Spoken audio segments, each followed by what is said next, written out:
Alo. Selamünaleyküm. Aleykümselam Kaan Bey. Ne haber abi, nasılsın? İyiyim, çok şükür hamdolsun. Sen nasılsın? İyi, çok şükür. Abi sen ne iş yapıyordun, onu sormak istiyorum da. Abi harfiyatçıyım ben. Harfiyat taşıyorsun değil mi? Harfiyat taşıyorsun. Evet. Kolay gelsin. Zor mu işin, kolay mı? Vallahi ne diyelim, kolay iş nerede var abi? Kolay iş.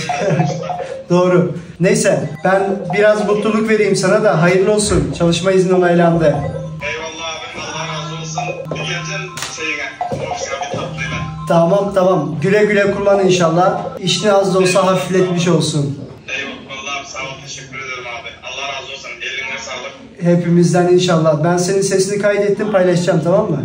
Görüşürüz senden. Eyvallah abi, eyvallah, can sağ ol. Kendine iyi bak, görüşürüz. Görüşürüz, Hadi, Allah razı olsun. sağ ol. Harfiyat, yani nakliye harfiyat. Şey değil mi, bu ağır moloz taşıyan arkadaşlardan. Evet. Allah yardımcısı olsun, biraz zor iş ama biraz da olsun hafifledi işi şu anda çalışma izniyle. Sizler de eğer çalışma izni istiyorsanız inşaat üzerine, bak az önce çektiğim kasap, şimdi harfiyat, temizlik şirketleri, kendi adına şirketler full onaylanıyor şu anda. Sizler de kaçak kalmayın yeter ki bunlardan çalışma izni alabilirsiniz. Sadece bizi arayın, size uygun hangisi ona bakalım. Görüşmek üzere, bay bay.